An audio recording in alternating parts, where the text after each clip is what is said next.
Yeah, hello everybody.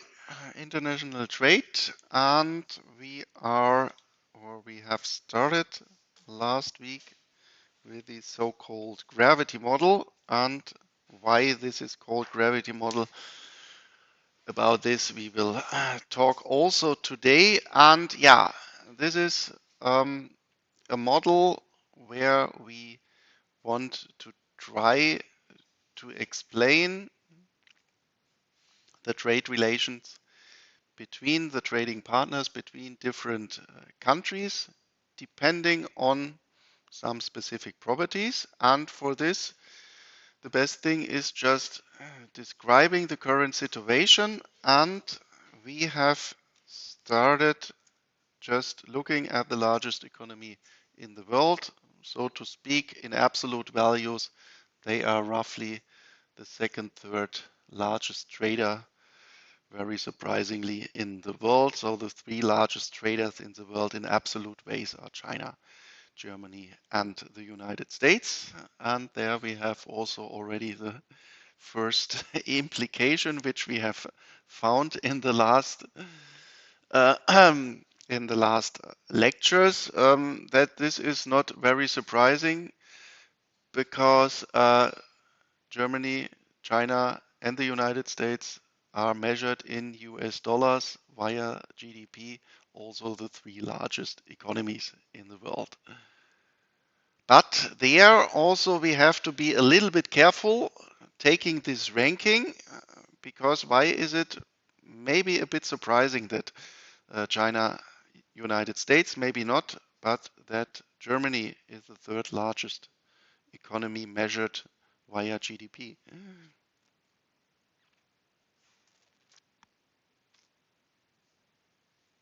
Yep. Compared to,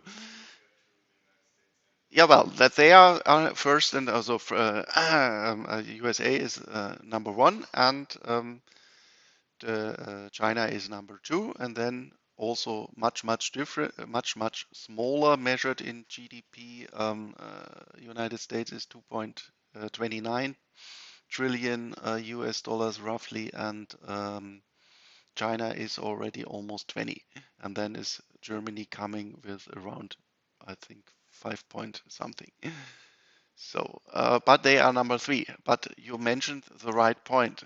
Due to the lower population compared to, yeah, India, yeah, but India is also coming, and India is coming from the bottom with a very high velocity. They are already ranking the largest countries. They are already number five. So if they grew in that velocity like the last 5-10 years, then they will very soon overtake Germany. But which one too? And this is maybe the more surprising one.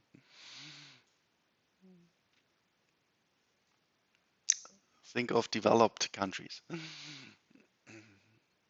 And India is just developing throughout the last 15 years. Well, you find it here already. There. Japan, roughly 120 million inhabitants. Germany, roughly 80 million inhabitants. That measured in GDP, more or less level developed country is measured in US dollars. That Japan has a lower GDP than Germany. This is quite surprising because 40 million more inhabitants. So, how can we explain this maybe? And this has also to do with international trade. So this would mean then, or this means nominal GDP per capita is by roughly a third lower in Japan compared to Germany. And if we take as a welfare indicator, GDP, then this would mean comparing our conditions we are living in Germany compared with the conditions living in Japan. On average, that we should have a very higher living standard of living compared to Japan. But there we have to admit this is not the case. I wasn't in I haven't been in Japan, but I think we know that they are driving more or less the same cars, they're using the same smartphones and so on. But this is what the description says. So I already mentioned it, measured in US dollars. And this is the reason. And what can happen if we are measuring in US dollars?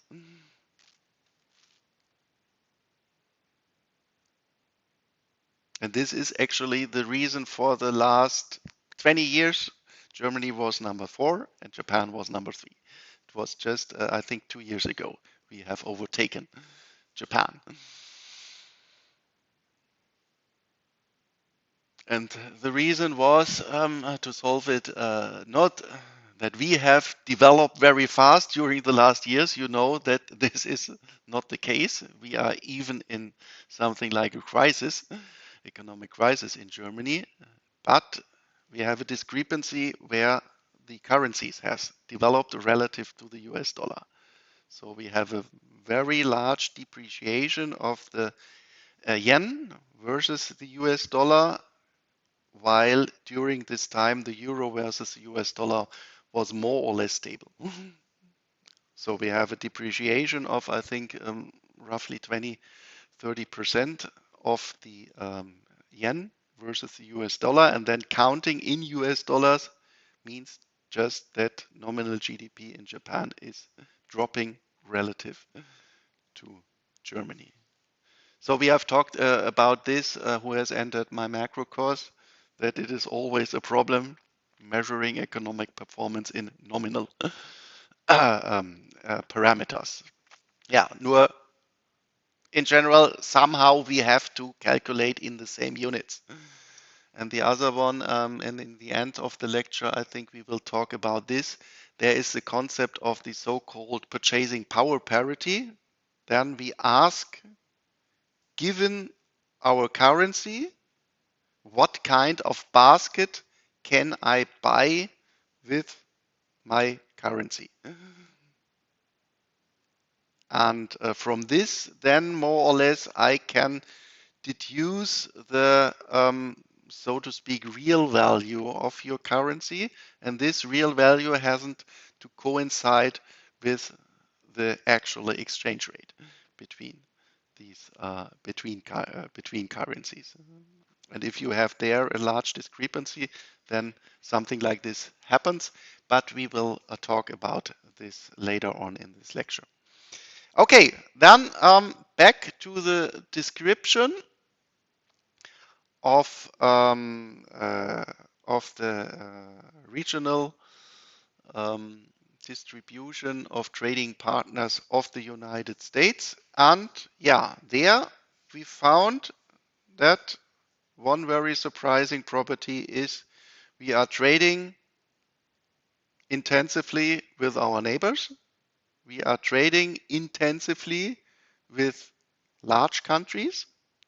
And then there is also some regional property which you had identified. And where did we find it? Where's Netherlands here? That a comparably small country, not a neighbor of the United States, is one of the main trading partners of the United States. And this is then specifically due to one of the largest harbors in the world of Rotterdam in the Netherlands, and especially, well, during times, if we compare now Rotterdam with the large harbors in China and also the large harbors in the United States, especially Los Angeles, Rotterdam is not small, but it is by far not one of the largest harbors in the world. There are harbors in Singapore and in China, which are much larger in economic measures than Rotterdam. But Rotterdam is the main harbor for European maritime trade. And therefore, if you want to trade with Europe, then more or less you trade with the Netherlands because the goods and services will come to Rotterdam. Okay, so and you will see today that all these reasons then feed, of course, into this gravity model. Okay, but at first we want to take the first observation that in general we trade on the import and export side with large countries. Yeah, here we have written this down. And this means, as a first reason, the larger the trading partners, the greater is the trade volume. And the second one is the smaller, and let me here feed in also, so to speak, physical distance measured, so to speak, in kilometers between trading partner, the, no, not greater, I think this has to be larger, or sometimes my English is not the best one. Um, I should use more KIs like deep L or something like this. Then I would improve my English. Uh, the larger is the trade volume.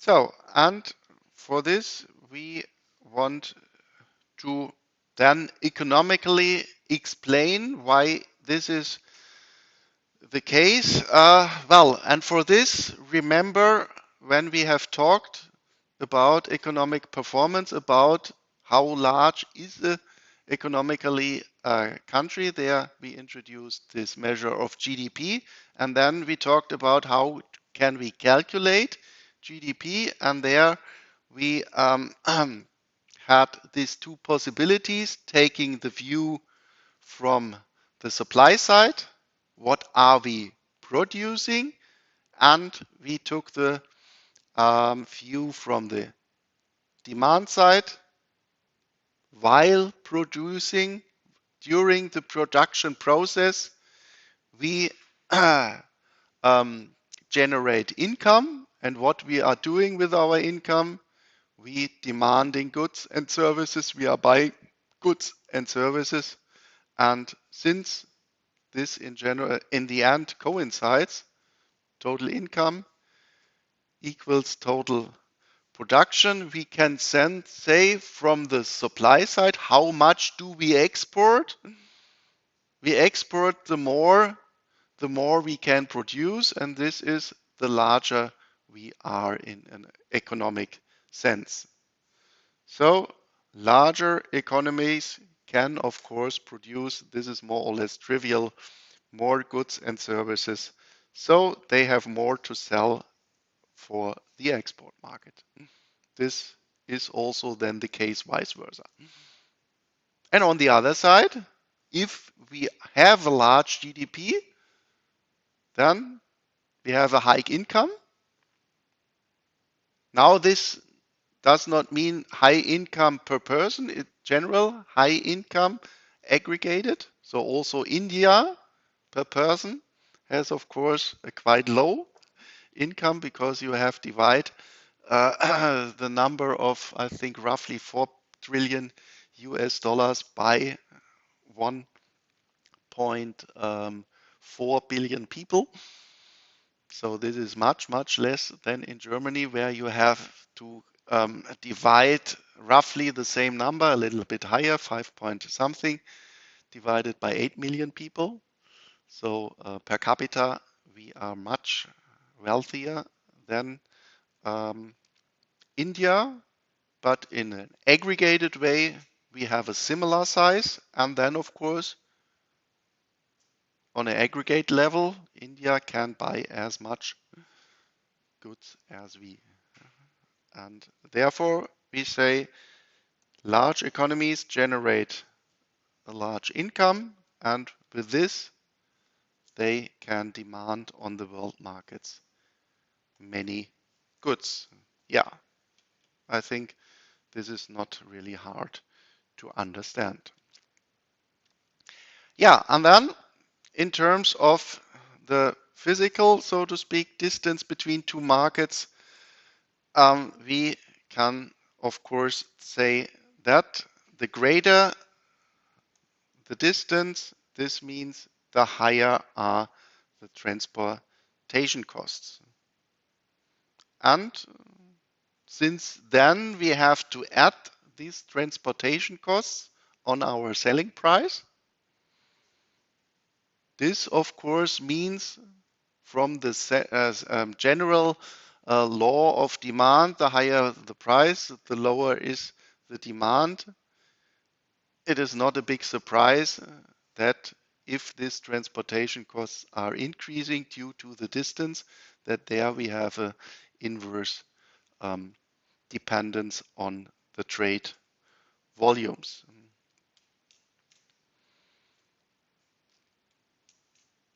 Okay, and here we want to do now also a little case study. Well, we already have made this general observation by just looking at the trade data of the United States, and now we somehow want to go into more detail. And for this, let's take the trading relation between the United States and the Eurozone. I take only the Eurozone and not the EU because then we do not have the problems that we have different currencies. Everything is paid only in these two currencies and we have only one exchange rate. Because otherwise we could also then argue, well, the currency, especially if we also would look at UK, then of course we have discrepancies because of the difference of the developments between the between pound and US dollars and the euro and US dollar. Okay, the US data we have already. So now we are looking at every member of the Eurozone. And now what we want to do, and this we quite often do in an analysis, that we do not look at the absolute values, but that we want to compare unitless at numbers which without any unit. And for this, we calculate here the relative size. Once the relative size of the share of the absolute value of the trade between the United States and this member country of the Eurozone. And for a measure of size of the economy, we ask how large is the share of the trading partner, let's say Netherlands, relative to the total size of the Eurozone. And for this, we need also the GDP data of the Eurozone member countries. And who has already participated in my macro course, you know that, oops, why is this not functioning? Why can I click in there? Maybe it's this way. I don't know. Anyway, then let's also download the data from the IMF data mapper.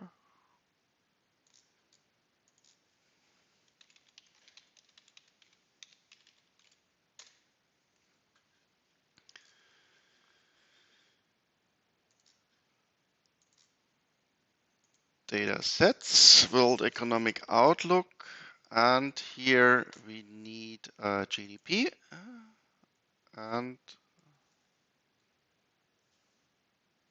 now it doesn't matter that it is in US dollars because now we are calculating relative to the overall Eurozone GDP. So, and summer trade lecture, well, let's take this one here that I know. IMF, GDP,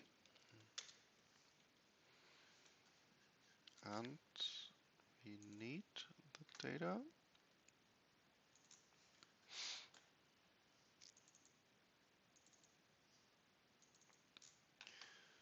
IMF GDP.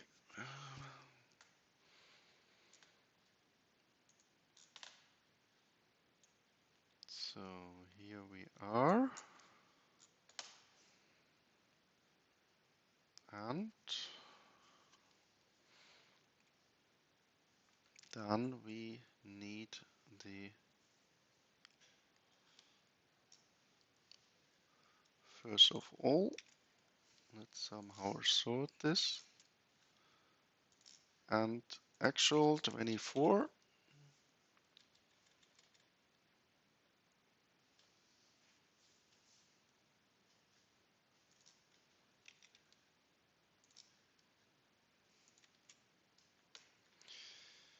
So then the first one is of course Austria.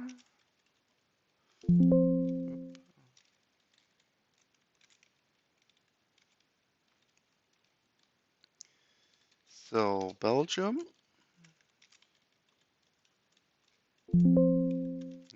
So you say stop if I have a next one. Cyprus.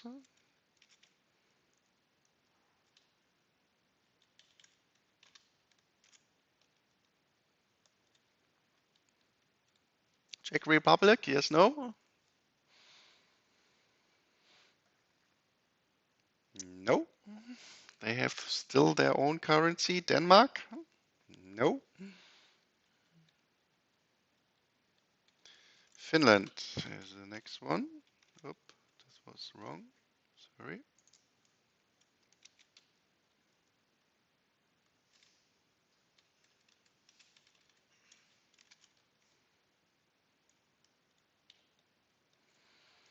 France. Oh, this I could have taken together.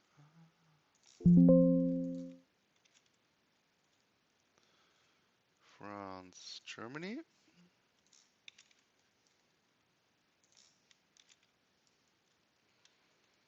And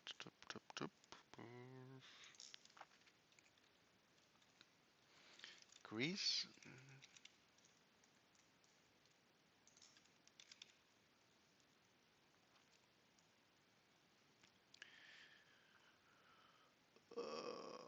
Where we are, Italy.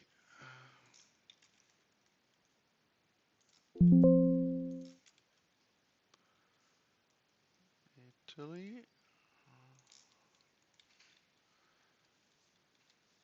Latvia.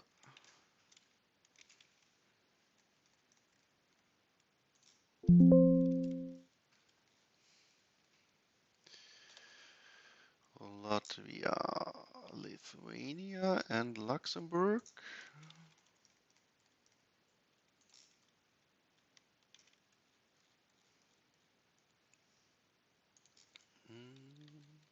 Malta.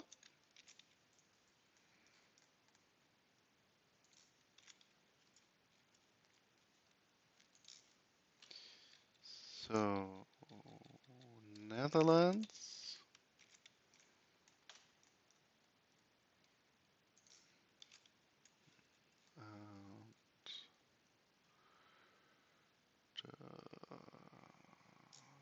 Portugal.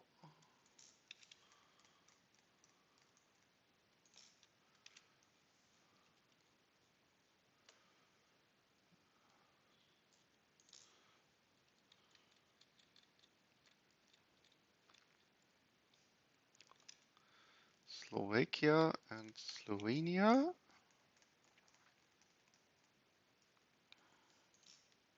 So now we are almost done, I think. Spain.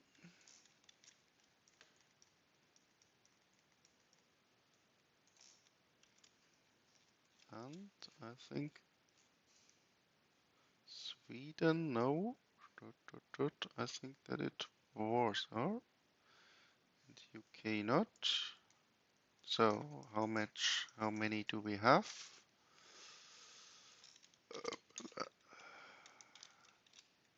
Or you already know that we are have missed some country. Estonia, this is good. Yep, thank you. Estonia. Oh, yep, great.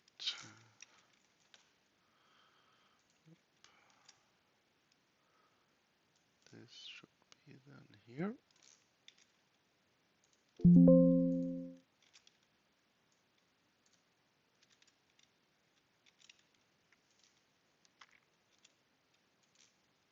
'18. There's still ones missing. Which one? Croatia. Yeah.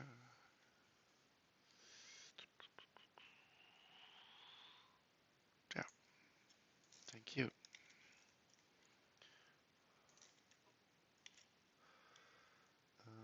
Yeah.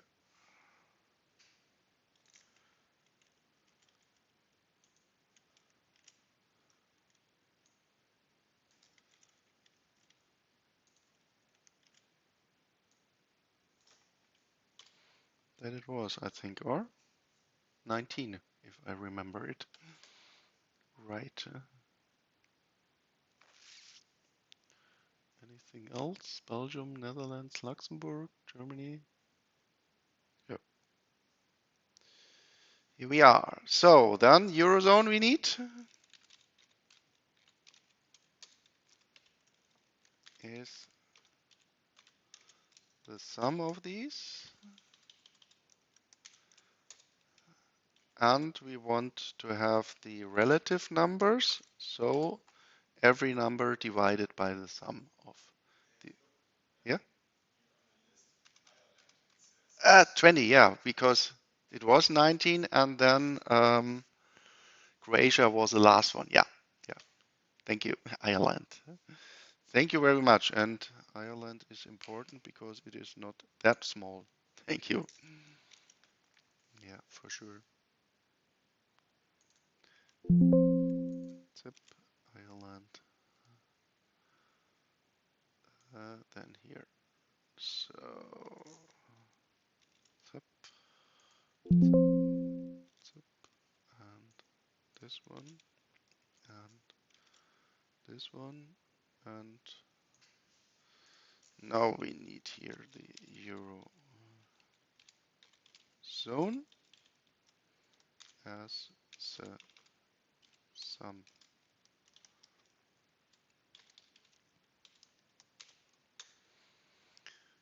As we do not need, so GDP, and this was in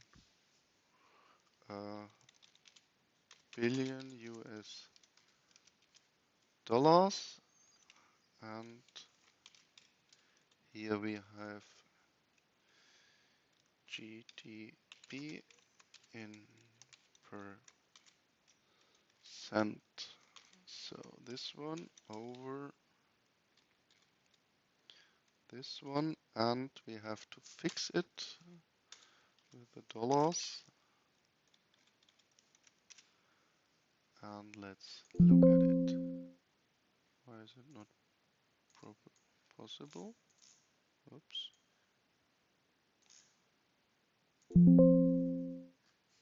Okay. So hopefully it works like this. Percent Okay, there it is. I don't know.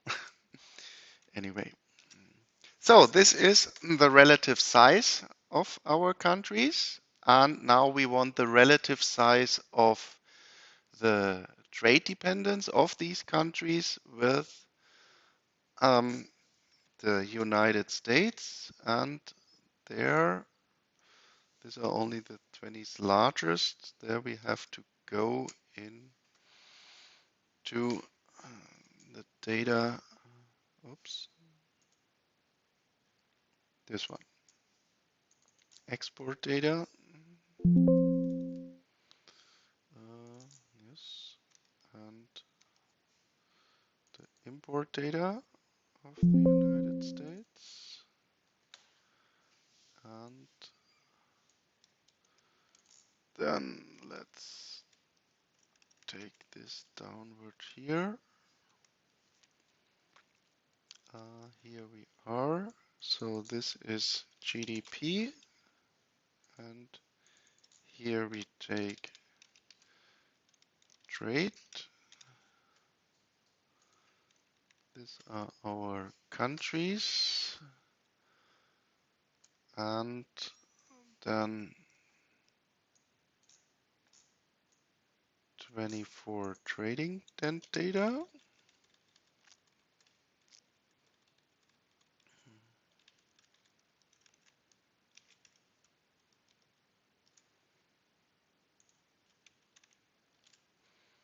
So let's put it here. These are imports and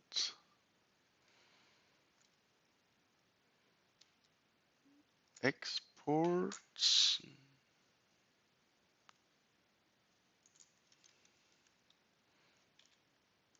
So what I then also do is that we take the right one. Oh, this is this was because it was sorted due to the size. Okay, then we cannot do it directly. Anyway, also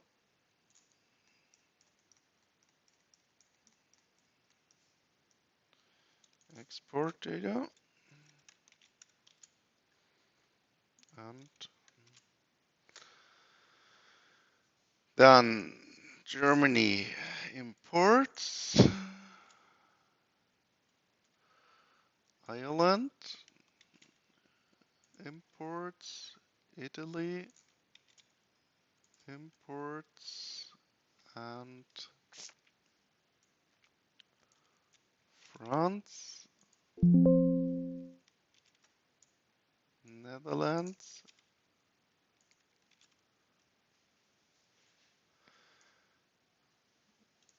Belgium,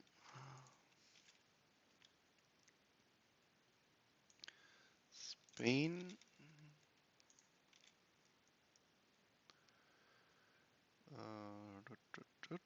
Australia, Poland, Denmark, Slovakia, and Finland.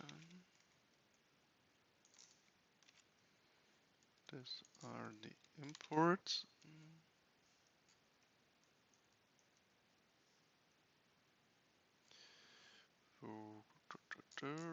Portugal,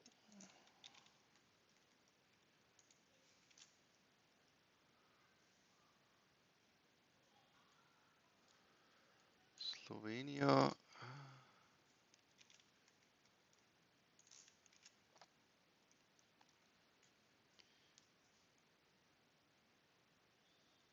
so Lithuania, Greece. Then let's just stop here. The other ones we have to do it in another way, and then the exports.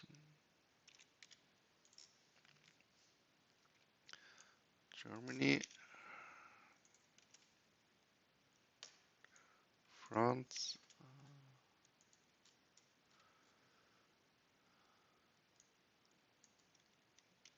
Belgium,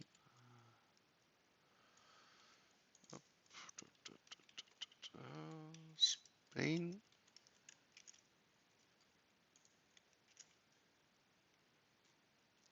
Chile, Ireland,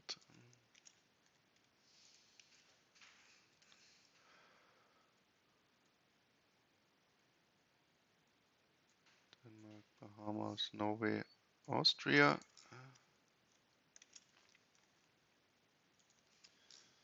So then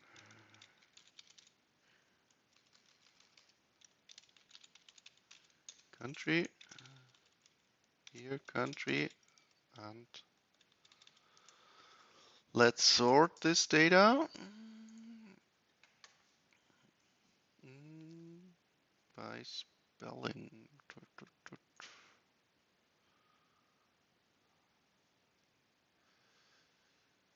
How do A to Z and due to country. Okay, and this one too. By country A to Z. So, and let's take our other one, this one.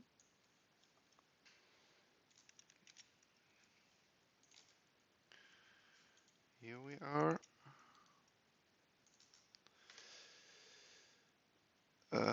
Oops, this has to be go down once. So then we have Belgium, Croatia, France is just here. Germany,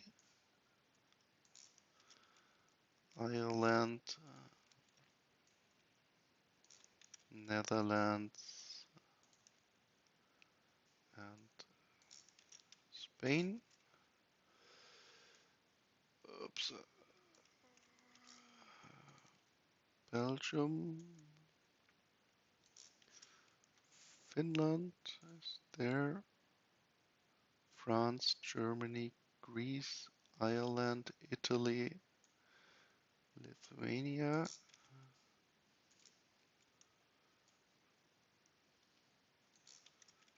Netherlands,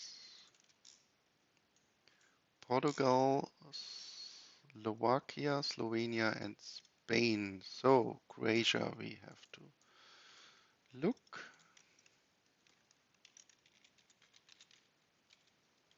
Oop.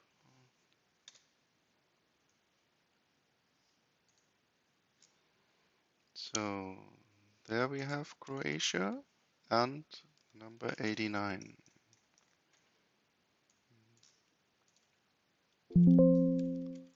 And 89.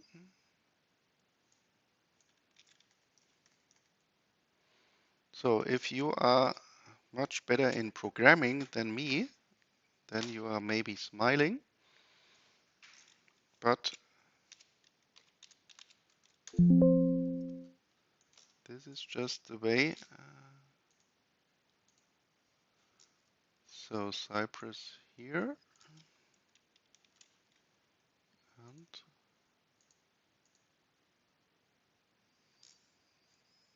Cyprus on the imports we do not find, and also with missing data we have also to deal with. So we do not find data for Cyprus. So the next one here is Estonia.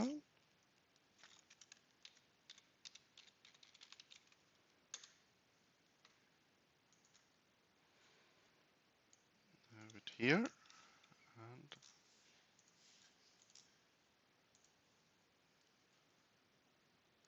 and 112. We have it. 112.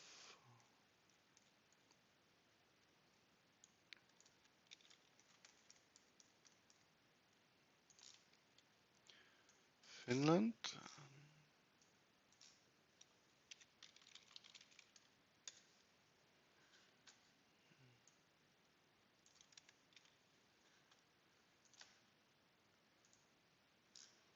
And and 64. Oh, there we have it already. 64.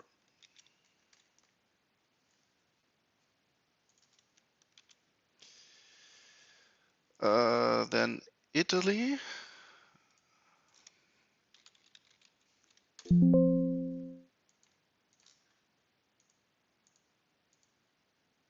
This we have already. This one we need.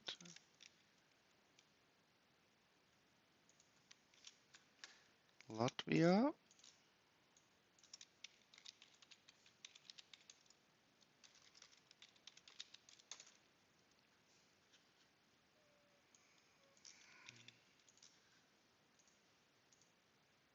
And 102. Yeah, here. And 102. This is about data crunching. And here the next one is Lithuania, only on the right side.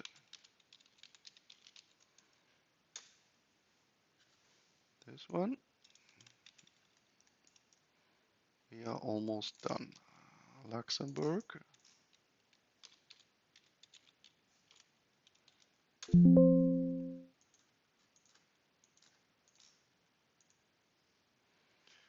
Here.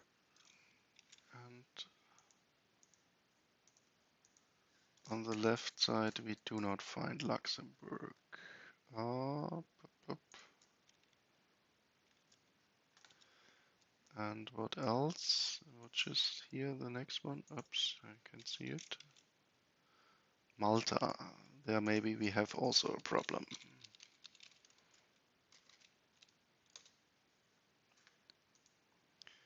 So this one and this one to 114.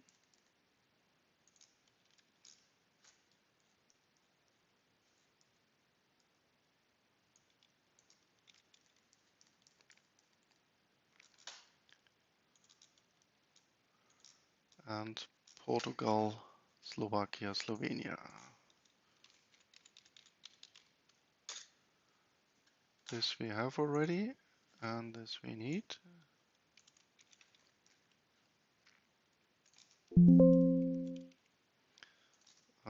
Slovak.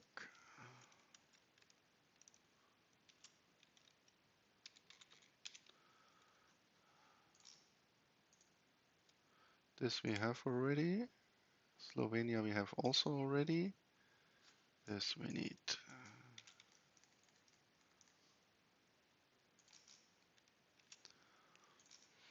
And Slovenia on the right side. There it is.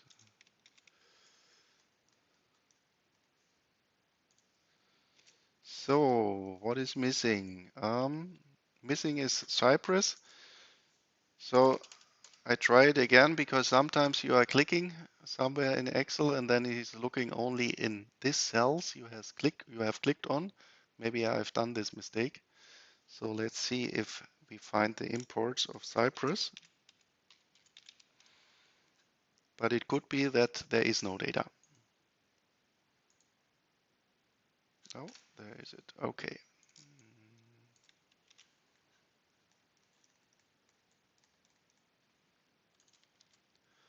And oh, Greece on this side I have missed. This one we also need. And then the only one is Luxembourg.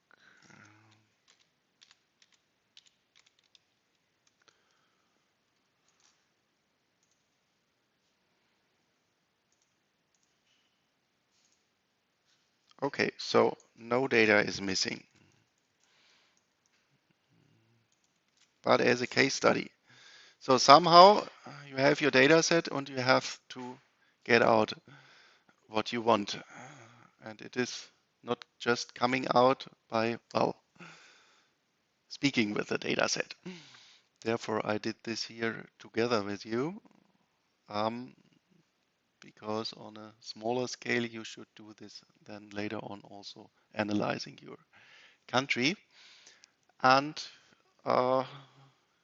yeah, if, and this could be the case, especially for very small countries, trade relation, you say, well, I want to have the overall trade relation with the Eurozone, and then you might not find the specific data. If there would have been on the left and on the right, maybe we haven't found we wouldn't have found data for Luxembourg and Malta, once on the right side and once on the left side. What could we then still do in order, of course, the overall Eurozone we don't get then, but to still more or less answer the question, do we find this relative dependence on income if there would be missing data? Yep. Maybe if we can make a good guess, yeah, this would be a possibility, but a little bit easier because in most cases it would be that it will be very small countries because maybe there is no trade. Yeah. So to speak then, well, we just reduce the size of the Eurozone by these two countries. And then in your description of your data, then you say roughly it is an estimate for the overall Eurozone, but I haven't found data for imports of Luxembourg to the United States and exports of the United States to Malta. And then in the footnote, you just post this and you explain this, but still, of course, it is roughly what you wanted to do. Okay, so, but then we have the full data, and therefore, let's sum this up. No, at first we calculate the overall trade as the sum of exports and imports of every country. So this would be, oops, then trade of these countries. So this is then I, Austria is still missing. Sorry, I think this one we will find. Austria.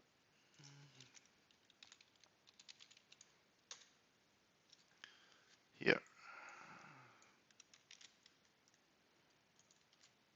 So then Austria plus exports overall, summing up. Uh,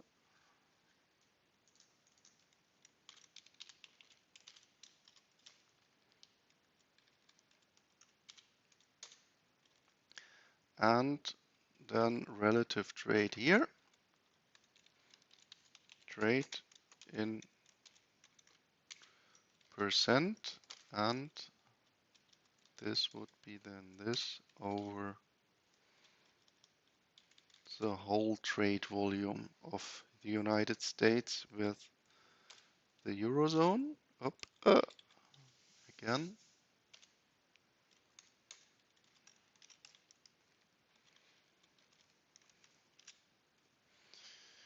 Is it now working here? No.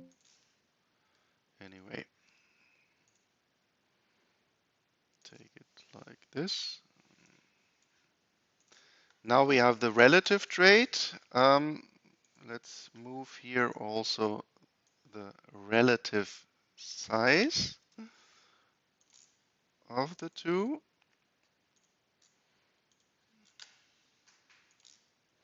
Let's format this also in percent, and this was the relative size of GDP. Well, and now the guys who have already done my global economics course, there I ask you to calculate a little correlation there between GDP and unemployment. And here we are also interested in the dependence of size and trade, and here relative size of GDP and relative size of the trade volume. And well, as always, the first one would be that we just look, how would it look like if we plot trade versus GDP? This is always a good choice. Just look at the data.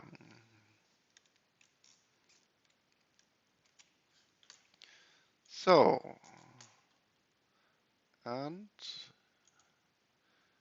XY, this one. And now I have to look which is which. Pop, pop, pop. Data. So X is L and M is GDP. Okay. So this is then X is L trade, then is GDP the vertical. Was it like this? Trade is X, yeah. So maybe then we should, no, not thing, but it's okay. Anyway, but we should have it the other way around, that we want to say trade depending on GDP. So let's interchange this.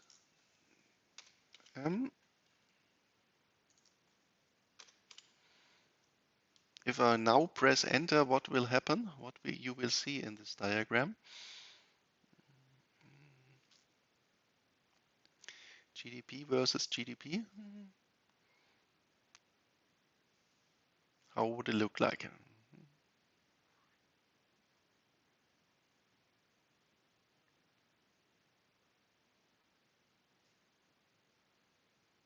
If I plot the same numbers against each other, vertical versus horizontal line. It would be just a straight line. Let's have a look. There it is. So this I also mean when you are manipulating data, that you always think about, well, what should be happen? What should be a reasonable outcome afterwards? In the term paper I post in macroeconomics, there I have quite often, I gave you some numbers for growth rates or for the development of GDP and something like this. And well, then if you have an increase of a number from, I think it was 100,000 to 110,000, and then afterwards I ask for average growth rate, and then the answer is average growth rate is 25%, then you should have an idea that you have miscalculated something. When the overall increase is only 10%, then the average growth could not be 25%.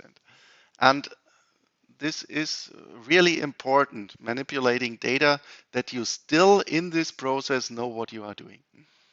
Because otherwise, in the end, you have some outcome and it is totally wrong because there's a slight mistake in some formula you have done. Okay, but we just want to interchange this. So then here we want an L, and then trade is on the vertical axis, and in general we say the dependent variable we write on the vertical axis. Well, this is just convention. Of course, you can interpret this also the other way around. Oops. Okay, so we have it here, and then let's put it on the axis. So this is then trade and this is GDP. Yeah, and now the correlation is, or the idea is that we think that there should be a positive dependence. Well, and just by looking at this data, how it is distributed, more or less by eye, we can see somehow a cloud which is more or less increasing. Well, and then in Excel you have the possibility, right click to calculate a linear trend here. So this is then an ordinary least square estimation.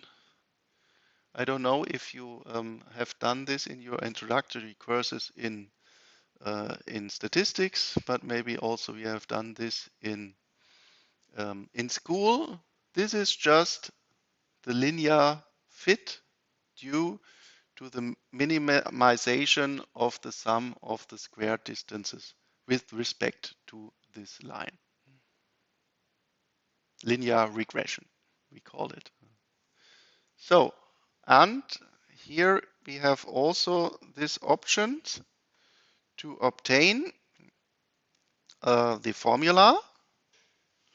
This we see here, and then you see that the slope is almost 1.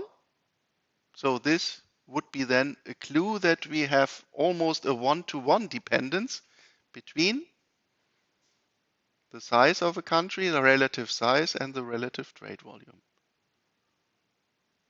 And what we also see, what is yet now here quite nice, that it is almost going through the origin. This is also what we would expect in general. Okay, and then here the variable of determinacy, or this is just the square of the correlation coefficient. This is a descriptive measure of, so to speak, how good is my fit if this number is in the neighborhood of 1. And there is also, from a descriptive way, a quite nice interpretation of this number. Then we can say roughly our idea that trade volume relative is linearly depending on the economic size measured in relative GDP. This hypothesis explains 78% of the data, so to speak.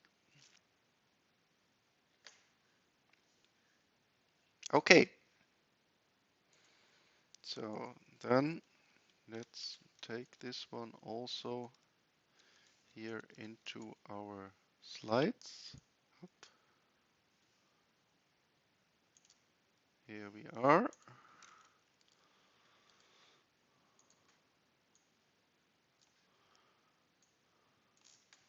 And for this, yeah, then more or less,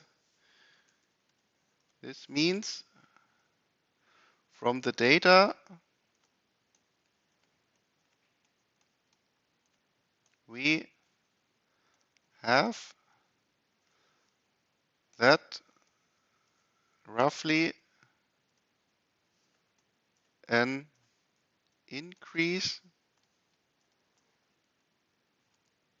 of 1 percentage point in economic size, GDP in percent, results in an increase of the relative trade volume of roughly 0.8 percentage points. So almost a one-to-one mapping, and the hypothesis of the linear dependence explains in a, and this is important, only descriptive. Correlation is not a causality. In a descriptive way, roughly 80% of the data. So, and what is now also interesting is looking here at the outliers. So many people, not many people, many countries are, the data points are lying really in the neighborhood of our linear fit. So which country could be this here? What do you think? Germany, of course. Here you see roughly a fourth of the Eurozone and results in a fourth of the overall trade of the Eurozone with the United States. Okay, but then actually here we have especially these two countries, and then let's see which one are these countries.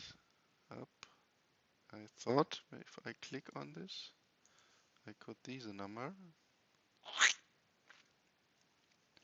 But this is small size, 4% and 14 trade. This would be then maybe this one here, Ireland. So, and now you can go on. What can be the explanation that Ireland is an outlier?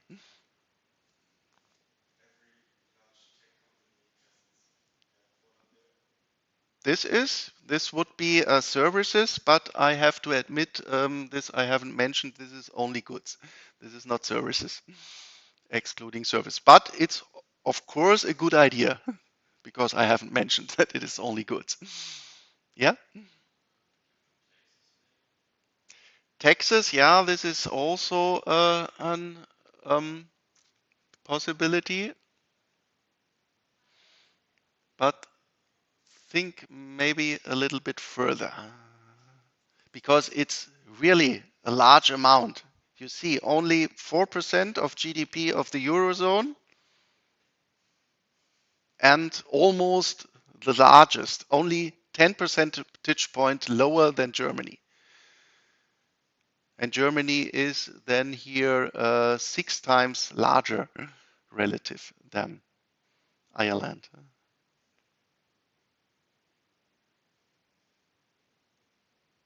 What could be the explanation that the trade relations between Ireland and the United States are quite narrow?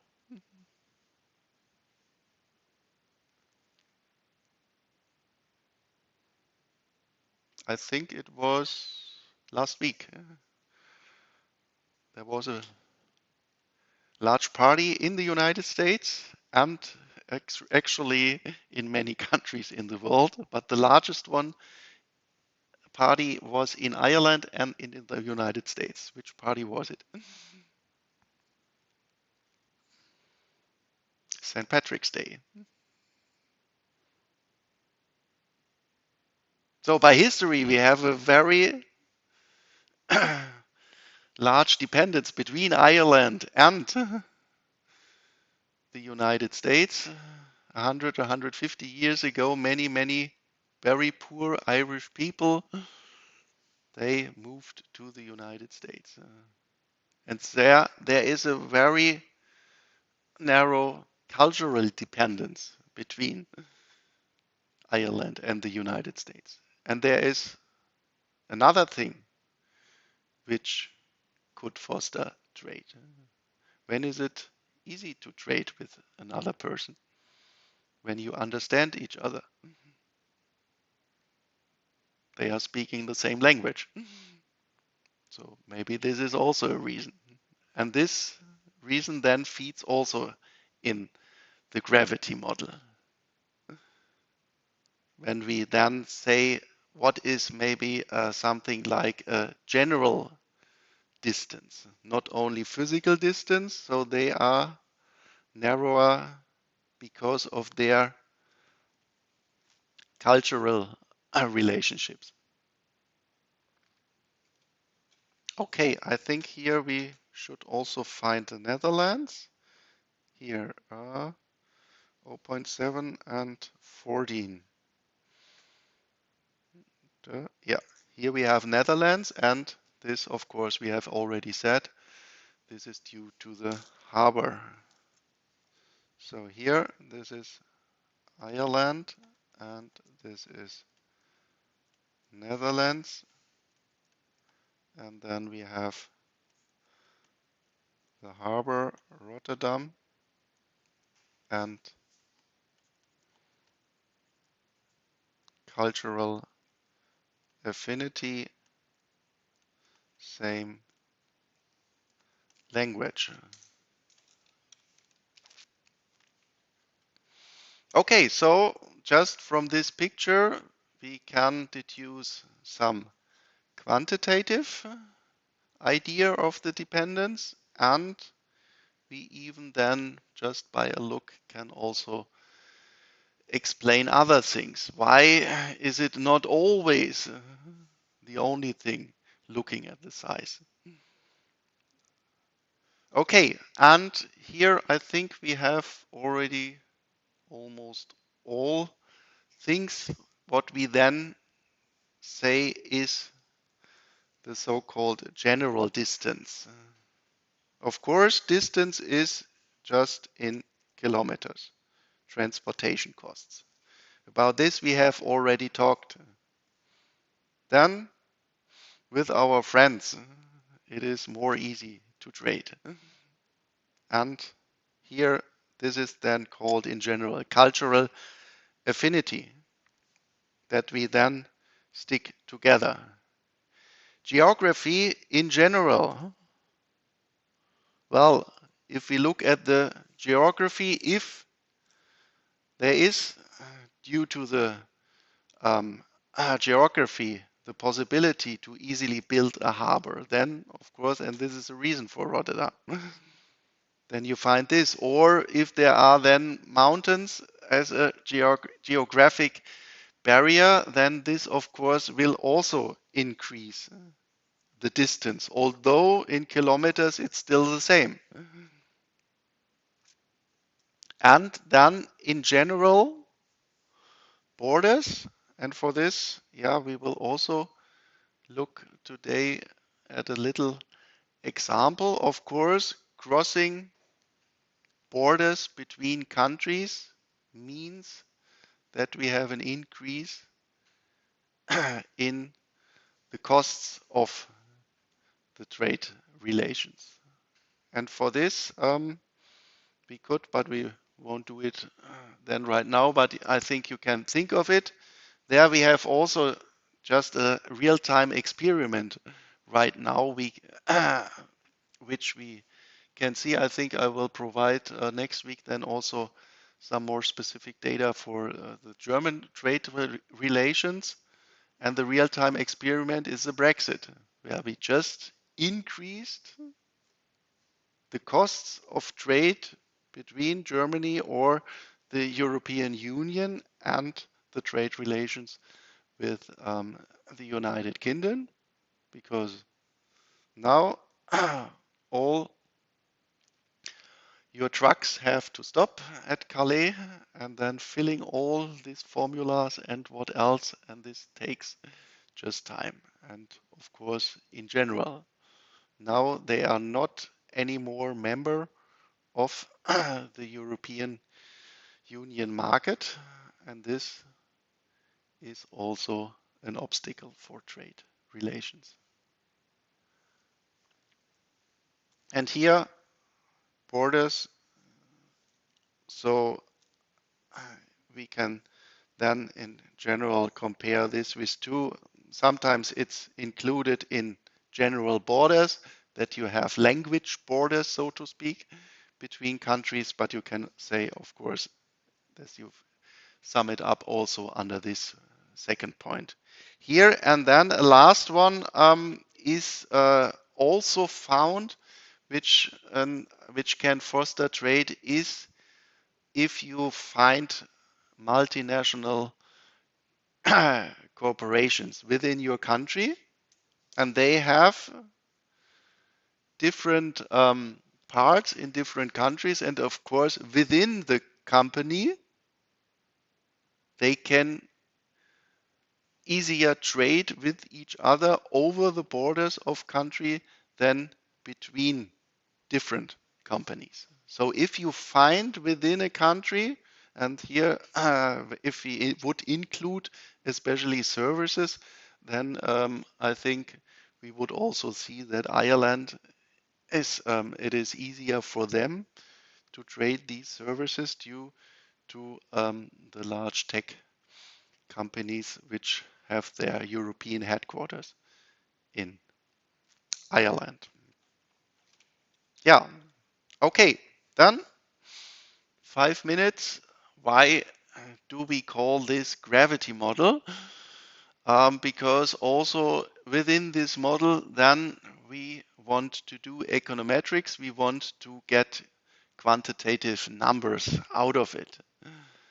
And right now we have all, so to speak, only the qualitative dependence. The larger the country, the higher the trade volume. The larger the distance, the lower the trade volume.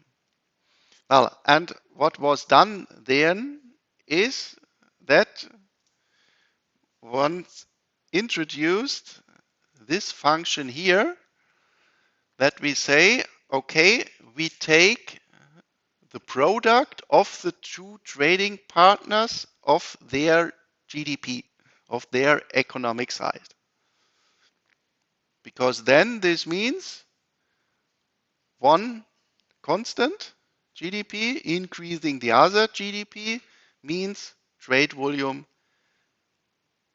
is increasing. Well, then we can ask, well, why do we have to take this complicated multiplication and not the easier summation? So, why multiplication and not plus? In general, plus would be easier to calculate. But then you can think of, let's take where we almost found no data, United States and Luxembourg. So if we take the sum of the GDP of the United States and Luxembourg, then it is almost the same as the United States alone. But of course, the small size of Luxembourg determines highly the possible trade volume between these two countries. And there you can say then a large number like a small number is on average also a medium-sized number, while a large number plus a very small number is still a large number. So, and so to speak, easy explanation. And then we say, well, we divide by this general distance now. And there we can ask the negative dependence we would also obtain when we subtract this. Why do we not just subtract the distance? Well, in this case, it is, I think, also quite clear. Then we have the problem that we have different units in the same row. You have here GDP times GDP times minus distance. Well, how we should, what kind of number should we then subtract? Should we multiply this by 10,000 or what? This is a general problem. And of course, the other problem is if we take the difference, it could be then somewhere negative. And how to interpret then a negative trading volume is also quite hard. So this is then, so to speak, the explanation why it would be a reasonable choice to take the product of the economic size divided by the distance. So, and when we now look at this, the parameters alpha, beta, and gamma, I will explain in a minute why we choose them. But if we look at this and setting alpha and beta equals to 1 and gamma to 2, then maybe you remember this from school. This is just the gravity model of Mr. Newton of the 17th century, where he has explained the force between two planets. Is the mass of the two planets multiplied with each other divided by their physical distance squared. Multiplied with the gravity constant, and here we also use a so-called then trade constant, which we introduce here. So we have more or less a direct dependence between this gravity model and our gravity model of international trade. And then why do we take alpha, beta, and gamma? Well, then of course we have a more general dependence, but also later on we want to do econometrics to really get quantitative numbers out of it. And if we take this function now, y1 to alpha times y2 to beta over d to gamma, then we can linearize this model by just taking logs of both sides. Again, maybe you remember the macro course. There we had the quantity theory of money. V equals P times Y, price times GDP equals money times velocity of money. There we also took on both sides logs, and this means log of the trade volume is log of the right side. And hopefully you still know the log of x times y.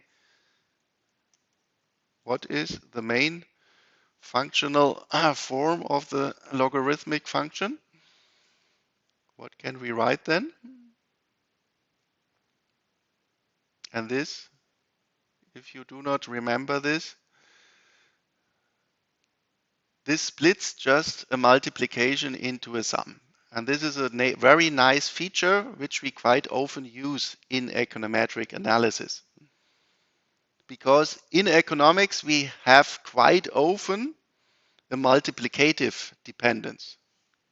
Take revenue, price times quantity. So this is ln x plus ln y. Well, from this, of course, ln x squared is nothing else than ln x times x, so is 2 ln x. Okay? This we can generalize, and this means ln x to alpha is then just alpha ln of x. So then this we can rewrite as alpha ln of y1 plus beta of ln y2. And if we divide of it, you know that 1 over x can be written as x to the power of minus 1. So here in the summation, we just obtain the difference, the minus sign, minus gamma ln of delta of d, of the distance. Well, this data we, so to speak, have, and then you can here just doing linear regression. You have just take the log of your data. And then there is another nice feature using such a functional form is that we can now take the partial derivative of the log of the trade volume with respect to our variables, to our two sizes of the countries and the distance. So d ln h over h. What is if f of x is ln x? What is then f prime of x? Do you remember this? If you look at the macro course in the quantity theory of money, I have done this with you. The derivative is just 1 over x. So what we then obtain is here constant, nothing happens. Sorry, not with respect to h. The first one with respect to the variable, the first size of the size of the first country. Well, here also just the derivative of ln y1 equals y equals 1 over y1, and then what we have done also in macro is, in general, we could take the total differential of this. So the total change of the log means the change of the variable itself times the derivative. The derivative is 1 over the variable. So this over this equals alpha d1 dy1 over y1 plus beta over dy2 over y2 minus gamma dd over d. So, and now, oh sorry, I'm almost already 2 minutes too long. Anyway, this is one last step. Let's take this up here, partial analysis. This means now we're focusing only on the change of trade depending on one variable. So taking these two constants and asking only dependence on y1, then taking these changes here, these variables constants, means the change is just 0, and then we end up with alpha equals to change of trade volume over trade volume over change of GDP in country 1 over GDP in country 1. So this is the relative trade volume, and this is the relative change of GDP. And taking a relative number over another relative number. This call we in economics relative change in quantity over relative change in prices. This you have called in micro, in introduction, in business administration as, if I ask when the price is increasing by 1%, how much is the relative increase of or decrease of my demand? Yeah, not the price ratio. No, this is then the demand elasticity. So what we then here obtain is that these numbers are nothing else. Alpha, beta, gamma are the trade elasticities of Y1, Y2, and D. So they have also a very nice economic interpretation. So then we can say if GDP of one country is in, or we have estimated from our data, let's say alpha is 0.